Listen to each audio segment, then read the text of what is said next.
លពៅខេត្តព្រះវិហារផ្ទុះការគាំទ្រខ្លាំងកសិករញញឹមបិទមាត់មិនចិត្តក្រោយក្រុមហ៊ុនធំនិងផ្សារទំនើបល្បីៗនាំគ្នាសម្រុកទិញដល់ចំការ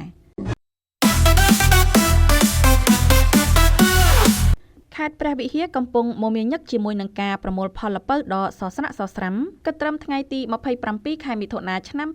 2025ផ្លែល្ពៅស្រស់ជាង1000តោនត្រូវបានក្រុមហ៊ុនធំនិងវិស័យឯកជនជាច្រើនចុះទៅប្រមូលទិញផ្ទាល់ពីកសិករនៅឃុំរអាងនិងឃុំត្បៃមួយស្រុកសង្គមថ្មីអ្វីដែលកាន់តែពិសេសនោះគឺមានការកើនឡើងប្រមាណ150តោនបន្ថែមទៀតក្នុងថ្ងៃតែមួយនេះដោយមិនទាន់រាប់បញ្ចូលបរិមាណដែលឈ្មួញកណ្ដាលកំពុងប្រមូលទិញនោះទេក្រុមហ៊ុនផ្សារទំនើបធំនិងវិស័យឯកជននានាដែលបានបង្ហាញពីការយកចិត្តទុកដាក់ខ្ពស់ចំពោះផលិតផលកសិកម្មក្នុងស្រុកជាពិសេសបានរួមចំណែកយ៉ាងសកម្មក្នុងការគាំទ្រផ្លែល្ពៅរបស់កសិករខេត្តព្រះវិហាររួមមានសមាគមមូលនិធិសម្ដេចតេជោក្រុមហ៊ុនវីរៈប៊ុនថាំក្រុមហ៊ុន E-Gate ផ្សារទំនើប Eon ផ្សារទំនើបជីបម៉ុងផ្សារ Big C ផ្សារ Macro ក្រុមហ៊ុន G សរីរាង្គតេឡាខ្មែរនិងក្រុមហ៊ុនដឹកជញ្ជូន ZTO ជាដើមលោកពឹងត្រីដាប្រធានមន្ទីរកសិកម្មរុក្ខាប្រមាញ់និងនេសាទខេត្តព្រះវិហារបានបញ្ជាក់នៅរសៀលថ្ងៃទី27ខែមិថុនានេះថាផ្ទៃដីដាំដុះដំណាំល្ពៅសរុបនៅទូទាំងខេត្តមានចំនួន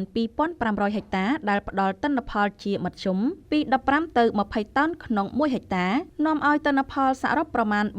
37500តោនលោកបានបន្ថែមទៀតថាមកទល់ពេលនេះប្រជាកសិករប្រមូលផលបានប្រមាណ80%ហើយភាគច្រើននៅស្រុកសង្គមថ្មីនិងស្រុកគូលែនបងប្អូនប្រជាកសិករនៅស្រុកសង្គមថ្មីខេត្តព្រះវិហារបានសម្ដែងការថ្លែងអំណរគុណយ៉ាងជ្រាលជ្រៅចំពោះក្រុមហ៊ុននិងវិស័យឯកជនទាំងអស់ដែលបានជួយប្រមូលទិញផលដំណាំល្ពៅរបស់ពួកគាត់ជាមួយគ្នានេះពួកគាត់ក៏សូមថ្លែងអំណរគុណដល់បងប្អូនប្រជាពលរដ្ឋនៅរាជធានីភ្នំពេញដែលបានបន្តការគាំទ្រនិងជាវផ្លែល្ពៅពីខេត្តព្រះវិហារដែលដាក់លក់នៅតាមបណ្ដាក្រុមហ៊ុននិងផ្សារទំនើបនានាទន្ទឹមនឹងភាពរីករាយនេះប្រជាកសិករបានសំណូមពរដល់ក្រុមហ៊ុននិងវិស័យឯកជនទាំងអស់សូមបន្តជួយគាំទ្រនិងប្រមូលទិញផ្លែល្ពៅពីខេត្តព្រះវិហារបន្ថែមទៀតខណៈការប្រមូលផលល្ពៅរំពឹងថានឹងបញ្ចប់ក្នុងរយៈពេល2សប្តាហ៍ខាងមុខទៀតដែលនៅសល់បរិមាណផ្លែល្ពៅប្រមាណជិត5000តោន